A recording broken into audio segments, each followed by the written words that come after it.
오늘은 실망감의 상처를 십자가로 가지고 가라 하는데요.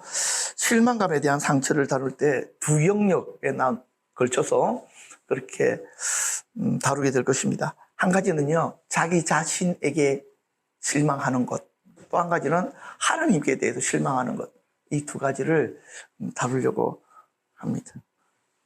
먼저 우리가 앞에 보면 그림을 한번 이렇게 보십시오. 실망한 모습들. 이 친구 왜 이러는 것 같아요? 사실 저도 이유는 잘 모릅니다. 그냥 너무 불쌍해 보여서.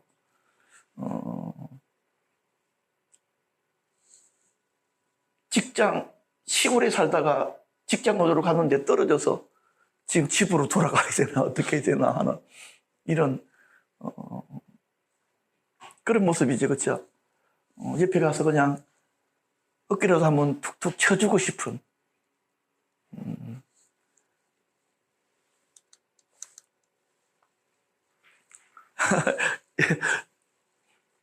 누구인가 버림받은 아주 이전에는 사랑 많이 받았던 곰돌이 푸가 이렇게 땅바닥에 떨어져서 뒹굴고 있습니다. 실망이 충만한 채로 쓰러져 있습니다. 마음이 이렇게 찢겨져 있는 모습들도 보게 됩니다. 하트 브레이크라 그러죠, 그렇죠? 마음이 깨트려지. 자신에 대한 실망을 다루는데요. 베드로의 사례를 좀 다뤄보겠습니다. 한번 읽어볼까요? 자, 시작. 닭이 곧 두 번째 울더라. 이에 베드로가 예수께서 자기에게 하신 말씀, 곧 닭이 두 번 울기 전에 내가 세 번 나를 부인하리라 하심이 기억되어 그 일을 생각하고 울었더라. 이 베드로가 나름 자신 있는 사람이었어요. 그래서 그 이전에도 예수님께서 너희가 나를 버릴 것이다 그렇게 했는데, 베드로가 뭐라고 이야기하냐니까요, 다른 사람은 다 버려도 나는 주님을 버리지 않습니다 그렇게 했습니다. 그런데 주님께 또 뭐라고 하셨느니까, 닭이 울기 전에 네가 나를 부인할 것이다 그랬는데, 이 베드로가 뭐라고 하냐면요, 내가 주와 함께 죽을지언정 주를 부인하지 않겠습니다. 많은 사람들이 물어보면 베드로와 똑같은 이야기 합니다. 아유, 다른 사람은 몰라도요, 저는 그렇지 않습니다. 내 목숨이라도 걸겠습니다. 막상 일이 벌어지면요, 그게 안 됩니다. 얼마나 우리 자신이 비겁한지, 얼마나 우리가 옹졸한지, 얼마나 우리가 약한지 그때서 알게 됩니다. 이것을 보는 순간, 이것을 경험하는 순간 자기 스스로에게 실망합니다. 베드로가 그랬답니다. 베드로는 그랬어도 나는 안 그렇겠습니다. 그 인간은 더 할 것입니다. 베드로만의 문제가 아니고 우리 모두의 문제입니다. 주님께서 붙들어 주시지 아니하시면, 주님께서 함께 하시지 아니하시면 우리는 그럴 수밖에 없는 약한 존재들이다 하는 것을 이해하셔야 됩니다. 제가 인터넷에 보니까요, 어느 수험생의 넋두리가 적혀 있더라고요. 제가 그대로 읽어드릴게요. 나 오늘 수능 보고 왔는데 개망했거든. 가족만큼 소중한 친구가 자기도 수능 망했다는데 갑자기 안도감이 들더라. 친구가 잘 되는 걸 진심으로 축하해 줄 수 있을 줄 알았는데 못한다는 게 니은 실망스러움. 오늘 여러 가지로 진짜 지친다. 이렇게 써놨더라고요. 자기 무엇을 본 것입니까? 실망스러운 자기 실체를 본 것입니다. 우리도 이런 모습 우리 안에서 언뜻 보일 때마다 자기가 실망스럽잖아요, 그렇지? 내가 이것밖에 안 되나? 내가 이렇게 하찮은 사람인가? 이런 생각은요, 누구에게나 있고요. 나는 이런 생각 한 번도 해본 적이 없습니다. 그런 상황을 안 만나서 그래요. 다 드러나게 돼 있다니까. 우리는 그렇게 정의롭지 않고요. 우리는 그렇게 순수하지 않고요. 우리는 그렇게 완전하지 않습니다. 이것이 우리의 본 모습입니다. 요 숨겨놓고 싶은 요게 드러날 때마다 우리는 뭐 한다고요? 실망하는 거예요. 우리 스스로에게. 자, 이 실망, 이건 베드로가 지금, 여기 닭 보이시죠? 닭. 여기는요, 모닥불 촥 있고, 베드로가 이렇게 다 실망하는 모습. 이 그림들 너무 잘들 그리시는 것 같아요.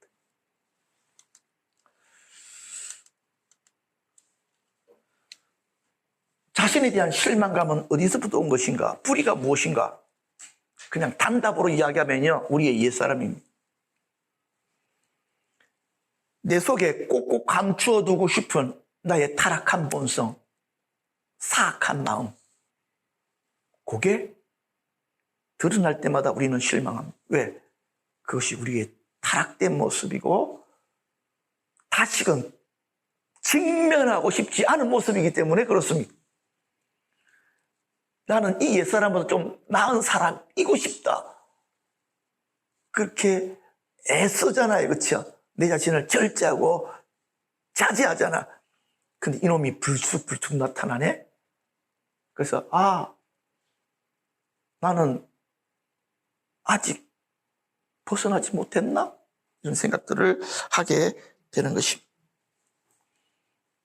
너희는 유혹의 욕심을 따라 썩어져가는 구습을 쫓는 옛사람을 벗어버리자. 여러분 안에 있는 그 옛사람, 그것이 여러분들에게 드러날 때 여러분들은 실망하게 되어져 있습니다. 자, 근데요, 두 번째로는요, 부모님들이 자녀에게 가진 기대감, 이것이 실망감의 한 영역을 차지합니다. 어떤 부모는요, 자녀에 대해서 너무 높은 기대감을 가져요. 그럼 자녀가 힘들어주고. 아이들이 제일 힘들어하는 게 뭔지 아세요? 엄마는 너를 믿어. 그러면 아이들은 제발 나 좀 믿지 마세요. 나 그렇게 엄마 기대만큼 잘하는 사람이 아니에요. 아니야, 아들. 엄마는 오직 세상에서 너 하나만 의지가 돼. 엄마 제발 나 의지하지 마세요. 그냥 아버지 의지하세요. 하나님만 의지하세요. 그런 기대감. 아이들에게는 너무너무 무겁습니다. 그 기대감에 맞추지 못할 때에 실망감이 시작되거든. 그쵸? 그래서 뭘 두려워하느냐니까요. 아이들이 제일 두려워하는 것 중 하나가 이거예요. 부모님들을 실망시키면 어떡할까? 그 상황만 생각해도 힘든 거야. 너무 마음에 부담이 되는. 그러니까 이 실망감이 삶의 기쁨을 앗아가 버리거든. 그러니까 너무 높은 기대감을 가지고 아들 할 수 있어? 막 이렇게 하면 아이들 그냥 머리털이 쭉쭉 서는 거예요. 반면에 너무 기대감이 없어. 니까 놈이 뭐 하겠냐 자식아. 그렇게 합니다. 그러다 보니까 참 부모로서는 자녀 키우기가 너무 힘들어. 기대감을 높일 수도 없고 낮출 수 없고 어떡하라는 소리야 도대체. 그래서 세상에서 제일 어려운 게 부모 노릇이다. 그쵸? 어떻게 하는 것이 정말 부모 노릇 잘하는 건가? 실제로 구체적으로 가르쳐 주는 데가 없어. 왜 그럴까요? 정답이 없으니까. 최선을 다하지만 그런 것입니다. 자, 그런데요, 우리는 행위로 자신의 가치를 증명하려고 하는데 바로 여기서 실망감이 드러납니다. 존재가치. 무엇을 통해서? 내가 무언가를 통해서 누구에게? 사실 자기 자신에게 내가 이런 가치가 있는 사람이라 보이고 싶은 거예요. 그렇죠? 그래서 무언가를 하는 거야. 그런데 거기 도달하지 못하면 어떻게 되어집니까? 실망스러워. 누가? 내가 내 자신에게. 그런데 사단이가 딱 이 부분에다가 덫을 놓고 있어요. 왜냐니까 나의 가치 증명이라고 하는 이것은 도달할 수 없는 목표거든. 이해되시죠? 그렇죠? 무언가를 해서 다른 사람들에게 나의 가치를 알려보고 싶은 것. 이것이 도달하지 못할 때마다, 실패될 때마다 그 스스로에게 실망감을 가지게 된다. 그리고 이 실망감이 누적되어지면 어느 순간에 한꺼번에 삶이 어떻게 된다? 넘어져 버린다 하는 것을 알게 됩니다. 실망감은 자존감을 갉아먹습니다. 우리를 가치 없는 인간으로 느끼게 만듭니다. 참 우리 사람이라는 게 자의식이라는 게 가장 독특하고 재미있더라고요. 이게 무슨 말이냐니까 대부분의 사람들에게 설문지를 돌렸어. 뭐라고 돌렸느냐니까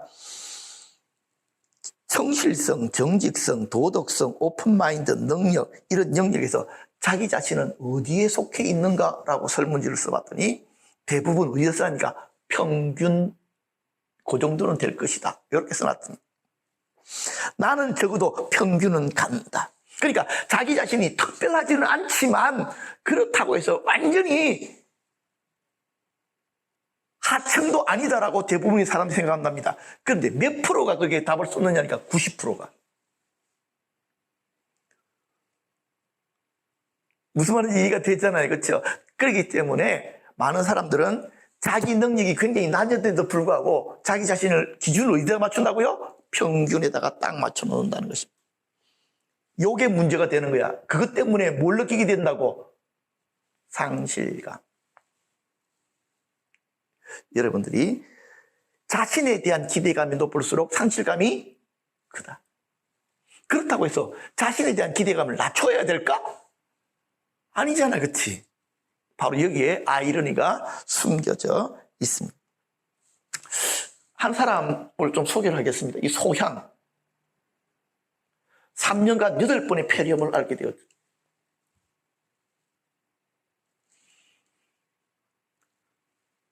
근래 3년 동안 소양이가 8번 폐렴을 앓았대요. 그러면 이 가수가 노래를 해야 되는데 폐렴에 걸리게 되면 어떻게 되어집니까? 제대로 노래를 할 수가 없습니다. 여러분들도 코로나 걸려봐서 알잖아. 특히 가수들 같은 경우는 그렇죠? 예, 폐가 건강해야 됩니다. 그래야 자기가 부르고 싶은 만큼 막 노래를 부를 수가 있습니다. 그런데 이 폐렴이 걸리고 나서 이 소양이가 자꾸 상실감을 느끼는 거예요. 왜? 자기가 마음껏 노래를 할 수 없기 때문에.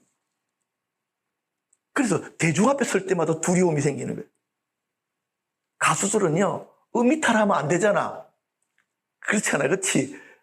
근데 목 상태나 폐 상태가 너무나도 안 좋기 때문에 그때들마다 너무너무 힘들다는 거예요. 여러분 같으면 어떻게 할 것 같아요? 근데 그래서 공연이나 이런 데 안 나가려고 참 이렇게 거절 하는데도 불구하고 어떤 데를 안 나갈 수가 없는 경우들이 종종 있대요. 그럼 나가야 되잖아.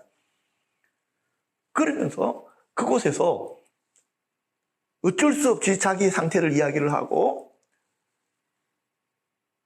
힘을 풀고, 왜냐하면 그렇게 좀 세게 할 수가 없으니까 이렇게 노래를 하는데 신기한 일이 벌어진대.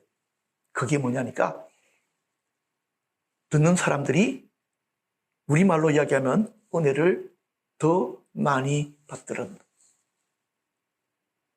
이전에 거의 완벽하게 불렀을 때는 아 잘한다 는 눈빛으로 보던 사람들이 그가 자기 상태가 온전하지 못하니까 그냥 자기를 갖다 그대로 풀어놓고 그냥 부를 때는 감동적이다 이렇게 이야기하더라는 거예요. 그리고 자기가 왜 무엇을 두려워하는가를 가만히 살펴봤대. 자기 자신을 돌아다 봤대. 그랬더니 소양이가 나의 노래를 사람들이 듣고 어떤 반응을 보일지에 대해서 자기가 두려워하고 있더라는 거예요. 그런데 실제적으로는 그렇죠, 반대의 상황이 벌어지고 있더라는 것입니다. 누군가가 나에게 나의 노래 때문에 실망하면 어떡할까 하는 두려움. 그래서 자기가 이런 기회들을 통해서 많은 것을 다시금 배워가고 있고 성숙해가고 있다. 지금 그렇게 이야기를 하더라고요.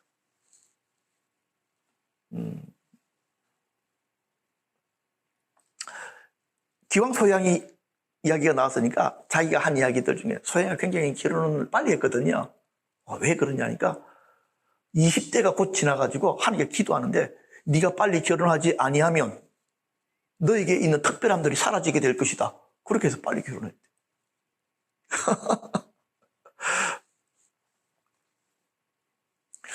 자, 그래서 우리가 우리 스스로에게 실망감을 많이 가지게 되는데 이 부분에 대해서 좀 우리가 어떻게 해야 될까? 자신의 가치를 발견하는 것이 너무너무 중요하더라고요.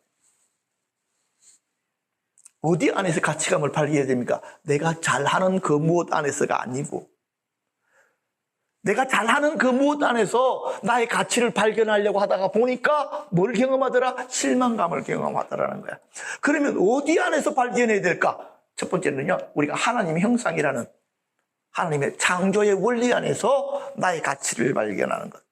두 번째로는 어디 안에서 예수님께서 나를 값주고 사셨다라고 하는 바로 그것 안에서 나의 가치감을 발휘하는.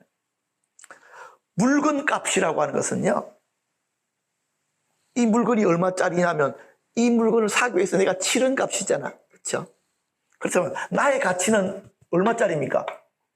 예수님께서 나를 구속하기 위해서 치른 값이 나의 가치야. 맞죠? 그죠? 그래서 예수님께서 값 주고 사셨다 그러잖아. 그러니까 나의 가치는 예수님의 핏값이야.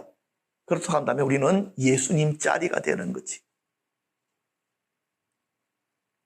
이 원리들을 여러분들이 스스로에게 계속해서 실망감을 느끼면 그 밑에는 어떤 느낌이 들어가니까 나는 하찮은 인간이다. 그렇죠? 나는 쓸모없는 인간이야. 라고 자기 자신을 자꾸만 가치절하를 시켜나간다는 거예요. 그런데 마귀가 그것을 이용해 먹어. 그래서 그것에 대해서 우리는 정확하게 나의 가치가 무엇인지를 정확하게 정리하고 확인할 필요가 있다. 두 번째는요, 실망감이 나타날 때 기억해야 될 말씀 한번 읽어봅시다. 시작. 예수께서 들으시고 이르시되 건강한 자에게는 의사가 쓸데없고 병든 자에게야 쓸데가 있느니라. 너희는 가서 내가 긍휼을 원하고 제사를 원하지 아니하노라 하신 뜻이 무엇인지 배우라. 나는 의인을 부르러 온 것이 아니요 죄인을 부르러 왔노라 하시니라. 실망감을 느낄 때마다 여러분들 이렇게 이야기하시면 됩니다. 나는 실망감 환자야. 예수님께서 오신 것은 완벽한 사람을 부르기 위해서 오신 것이 아니고 나같이 자주 실망하는 사람을 부르시기 오셨어. 이렇게 여러분 스스로에게 격려하십시오. 두 번째로는요. 자, 고린도후서 12장 9절 시작. 나에게 이르시기를 내 은혜가 내게 좋고 이는 내 능력이 약한 데서 온전하여 짐이라 하신지라. 그러므로 도리어 크게 기뻐함으로 나의 약한 자랑하리니 이는 그리스도의 능력이 내게 머물게 하려 함이라. 아멘. 하나님의 역사는 나의 실망감 안에 역사한다. 그렇죠? 내가 실망할 그때가 하나님이 일하실 때야. 실망감을 느낄 때 가장 약할 때잖아. 그렇지? 내 자신에 대해서. 이런 말씀으로 자꾸 이 생각들을 전환시키는 훈련들을 여러분들이 행하시기를 바랍니다. 그 다음에는요, 하나님께 받은 실망감을 좀 다루려고 합니다. 앞에 거는 에피타이즈고, 본론이 바로 이것입니다. 잘 드러내놓고 싶지 않은 이야기. 실제로는 많이 경험하면서도 혹여나 하나님께 대한 실망감을 내놓으면 믿음 없다라는 하나님께 정말 날 이뻐하지 않을 것 같다는 그런 느낌 때문에 쉽게 드러내놓지 못하는 감정, 그것이 바로 하나님에 대한 실망감입니다. 자신에 대한 실망감은 자기의 존재 가치와 연관이 있다고 한다면 하나님에 대한 실망감은 믿음의 본질과 연관이 되어져 있습니다. 그래서 우리가 함부로 하나님에 대한 실망감을 다루려고 하지 않게 됩니다. 하나님께 실망한 사례들을 사람들에게 모으면요, 얼마나 될까요? 엄청납니다.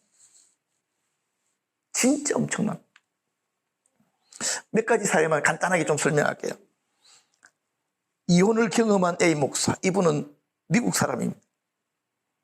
A 목사는 신방을 마치고 집으로 돌아왔을 때 부엌 식탁 위에 아내가 남긴 쪽지가 있었다.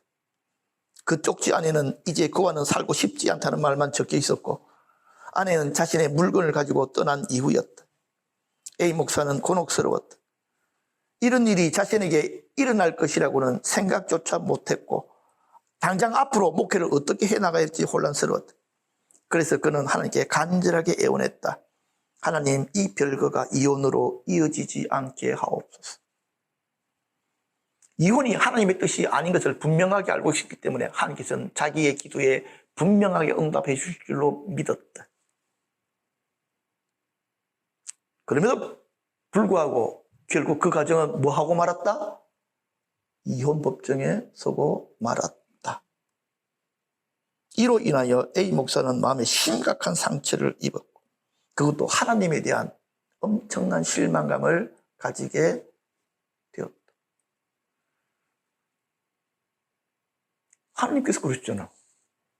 내가 하나 되게 할 것을, 그렇죠? 어느 누구도 나눌 수 없다고 했는데, 그래서 이 A 목사는 절대로 이혼하고 싶지 않았고 하나님 앞에 그렇게 간절하게 기도했는데도 불구하고 하나님께서 자신의 아내의 마음을 돌이켜주지 않았다. 그래서 그의 목회는 나날이 활력을 잃어갔다. 그리고 기도 시간들마다 그는 어떻게 됐을 것 같아요? 시간 자체를 때우는 것이 힘들어져 갔다. 이렇게 되어 있습니다. 왜냐니까 하나님께서 정말 내 기도 들은 거 맞아? 이게 확신이 없으니까. 기도가 얼마나 어렵고 힘들겠어. 두 번째 사례입니다. 교회를 떠나게 된 여집사. 비여인은 헌신적인 성도였다. 그녀와 그녀의 남편은 주일학교 교사로 섬기고 있었고 그의 가정은 거의 교회에서 매일매일 살다시피 했다. 그런데 어느 날 남편이 급성 심장마비로 쓰러지게 되었다. 그래서 그녀는 간절하게 주님께 기도했다. 남편을 사망의 어두운 길에서 일으켜 세워달라고. 그러나 그녀의 남편은 앰뷸런스가 도착하기 전에 그녀 앞에서 숨을 거두고 말았다. 비여인은 남편이 죽고 나서 전업주부였기 때문에 전쟁터와 같은 생활전선으로 내던져지게 되었다. 그녀는 하나님으로부터 처절하게 버림받았다는 느낌을 매일매일 경험하고 있었다. 그녀는 하나님께 나에게 일어난 이 일들은 너무 부당해요. 나는 주님을 따르려고 최선을 다했는데 어떻게 나에게 이런 일이 벌어질 수 있습니까? 그리고 그녀는 교회를 떠나고 말았다.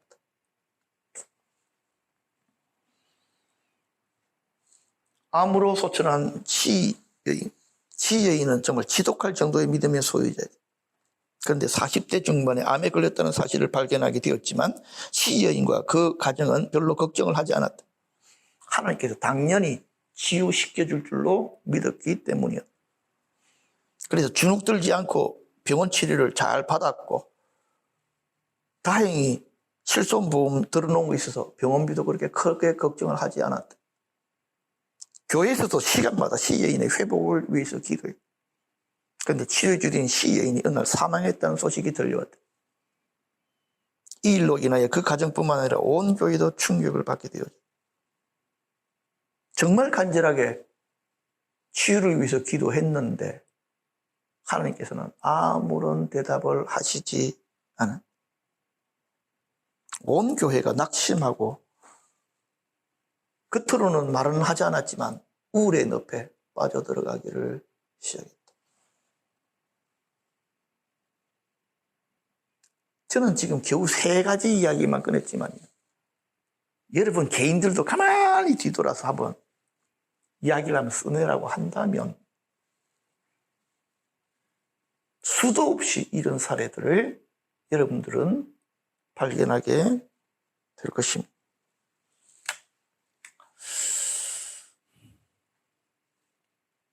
재미있는 것은 이런 사람들을 간증을 안 시키니까, 그렇죠? 우리가 간증시키면 어떤 사람들만 간증을 시킵니까? 정말 안 되는 상황에서 기도했더니 하나님께 역사하셨다라고 하는 그 간증만 시키니까. 오히려 이런 이야기를 하면 믿음이 없어. 당신이 기도를 작게 했기 때문에 그런 일이 벌어진 거야. 당신이 더 간절하게 기도했으면 하나님이 역사하셨지. 이런 이야기들이 돌아올 게 뻔하니까 입을 열지를 못합니다. 그런데 말입니다, 하나님께 이런 마음의 상처를 가진 사람들, 실망감들이 우리의 영적인 기운을 뺏어가고 있더라. 기도하는데 기도가 힘이 붙지를 않아. 찬양하는데 찬양을 통해서 정말 무언가 같이 힘이, 찬양하면 할수록 더 빠져나가는 것 같아요. 왜? 찬양이 기쁘지가 않으니까 실망감이 우리 마음속 깊은 곳에 계속해서 움직여 다니고 있습니다.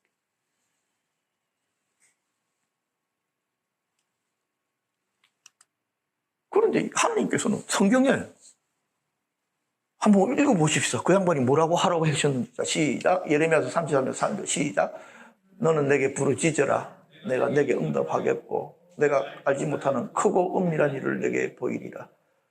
그가 내게 간구하리니 내가 그에게 응답하리라. 그들이 환난 당할 때에 내가 그와 함께하여 그를 건지고 영화롭게 하리라. 그들이 부르기 전에 내가 응답하겠고 그들이 말을 마치기 전에 내가 들을 것이다. 여기는 기도하기 전에 하나님께서 미리 들으신대. 이런 확실한 말씀들을 우리가 읽고 외우고 기도할 때마다 붙들고 기도하잖아. 그런데 실제적인 상황에서 하나님 응답 안 하시니까 우리는 너무 당황스러운 거야. 너무 충격스러운 거야. 어떻게 이 부분들에 대해서 어떻게 문제를 풀어가야 될지 엄두가 나지 않는 거예요. 이걸 가지고 누군가 이야기하고 싶은데 교회 안에서는 마치 금기어처럼 묶여져 있는 거예요. 그렇다고 이런 이야기 갖다가 일반 상담자한테 이야기하면 종교 상담은 안 합니다. 그렇게 하는 거잖아. 그러면 이런 문제를 갖다가 교회 안에서 이야기 안 하면 어디 가서 하냐고 할 데가 없지. 그럼 누구랑 상담하게 됐냐면 사탄이하고 상담하는 거야. 사탄이가 앞에 딱 앉아서 너 마음에 있는 거 이야기 한번 해봐봐. 이야기하면 맞아. 너만 그런 게 아니야. 교회 전부 다 그러는데 표시만 낼 뿐이야. 그러면 사탄이랑 계속 대화하다가 어떻게 되어집니까? 믿음 끝. 불신 시작. 이렇게 하는 거지. 그래요, 안 그래요? 그렇다니까.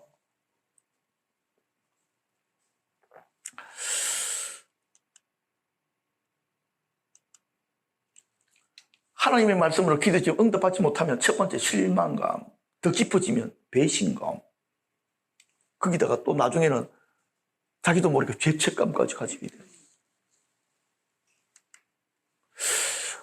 왜 하나님은 응답하지 않으실까? 나도 궁금해 죽겠어.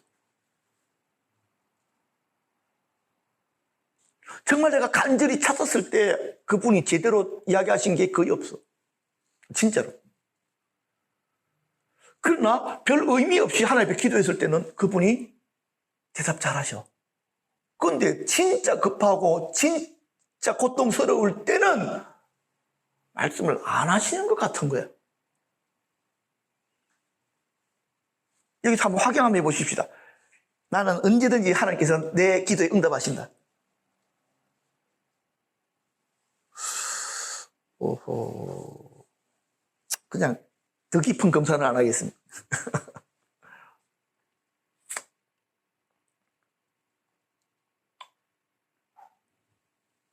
산이 멀리 서 계신 것 같고, 내 기도에 관심이 없는 것 같고. 그치? 하나님의 침묵, 엔도시스하고 침묵이라는 스토리, 저번에도 제가 한번 말씀을 드렸죠. 여기는 이제 천주교 신부인데, 포르투갈 예수회에서 일본으로 파견했던 선교사 페레이라 신부가 배교를 합니다. 그래서 이것을 진상을 확인하기 위해서 2명의 또한 수도사들을, 신부들을 일본에다가 파송을 하게 되어지는데, 로드리고와 가르페 신부입니다. 그런데 가르페 신부는 일본에 도착하자마자 잡혀가지고 순교를 당하게 되고, 로드리고 같은 경우는요, 나중에 페레이라를 실제로 만났는데, 배교한 페레이라를 만나가지고 대화하는 가운데 자기도 배교를 해버렸습니다. 상세한 내용은 제가 말하지는 않겠습니다만은, 이 침묵이라고 하는, 왜 하나님께서는 그런 상황에서 그 백성들이 그렇게 많은 순교를 당하고 어려움을 겪고 그렇게 부르짖음에도 불구하고 왜 하나님께서는 말씀하시지 않는가라고 하는 부분.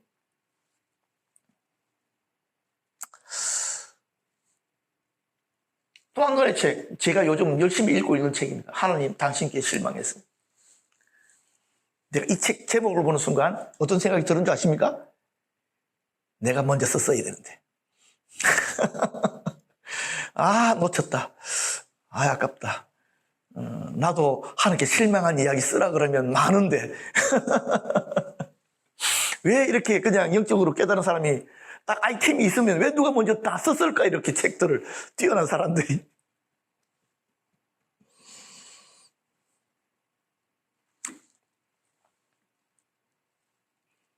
필립 얀시는요, 이 하나님 당신께 실망했으면 책을 쭉 쓰면서 핵심이 뭐였는 줄 아십니까? 재밌게도요, 이러한 감정이 정상적이다. 이것을 숨기거나 억누르지 말아요.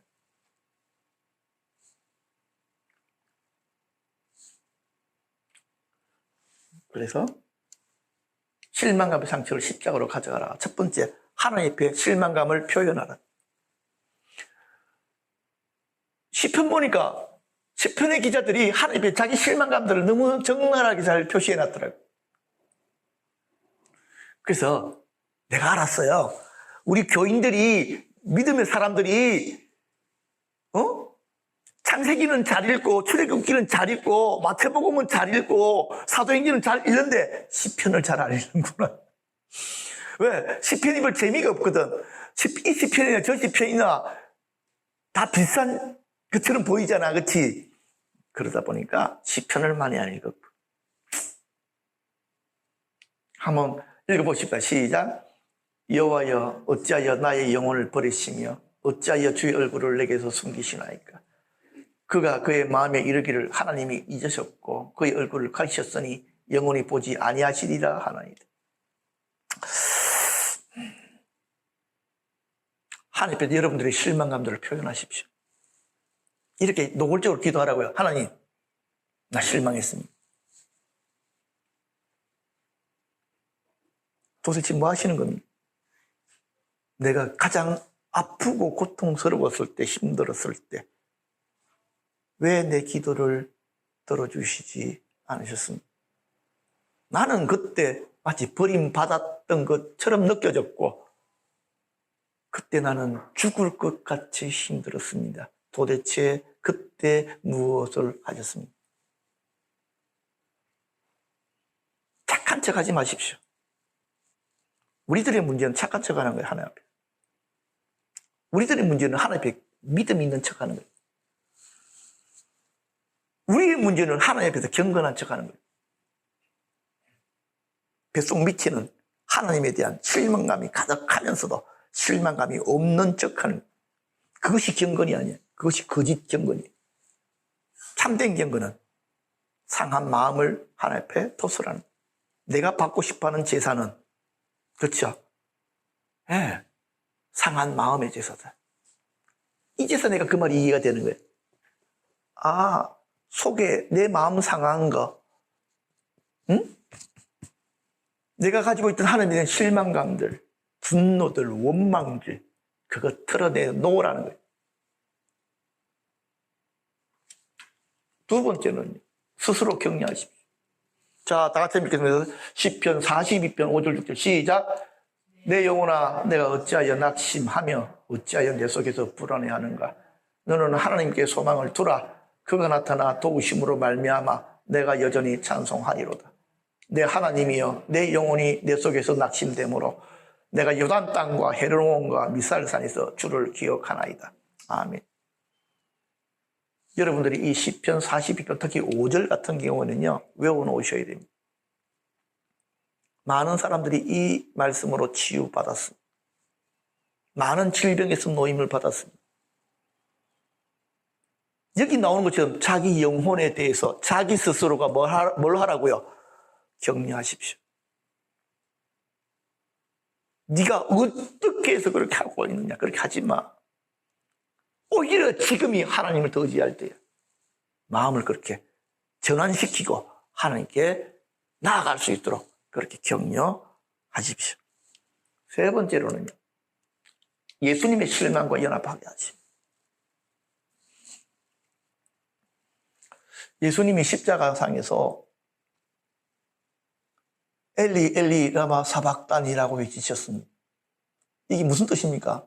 나의 하나님 어찌하여 나를 버리셨나이까? 이런 뜻입니다. 이 음성에 하나님께서 응답하셨겠습니까? 안 하셨겠습니까? 안 했습니다. 예수님이 실망했을까요? 안 했을까요? 난 했다고 믿습니다. 저는 그래서 비로소 알았습니다. 예수님의 십자가에 예수님의 실망감도 함께 세워져 있구나. 왜 그러셨을까? 내가 가진 동일한 실망감을 예수님도 하고 계셨더라는 것입니다. 내가 그때서야 알은 것.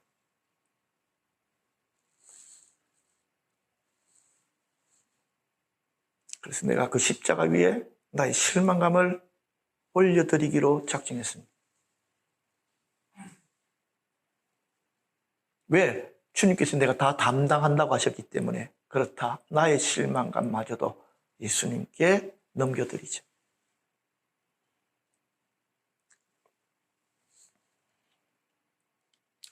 그래서 제가 갑자기 어떤 찬송이 생각나냐니까요.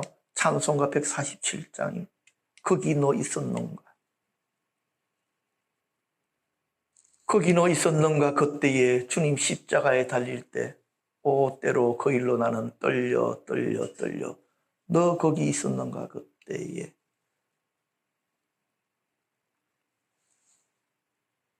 십자가를 깊이 묵상하고 내 영혼이 주님의 십자가 앞에 서서 그 주님께서 엘리 엘리 라마 사박다니 라고 부르짖으실 바로 그때에 우리도 똑같이 예수님께서 부르짖었던 것과 같이 나의 하나님 어찌하여 나를 버리십니까? 동일하게 그 주님과 함께 그곳에서 우리들이 우리 실망감을 드러내버려야 됩니다. 그 다음에는요, 성령의 기름 부음 요청하기.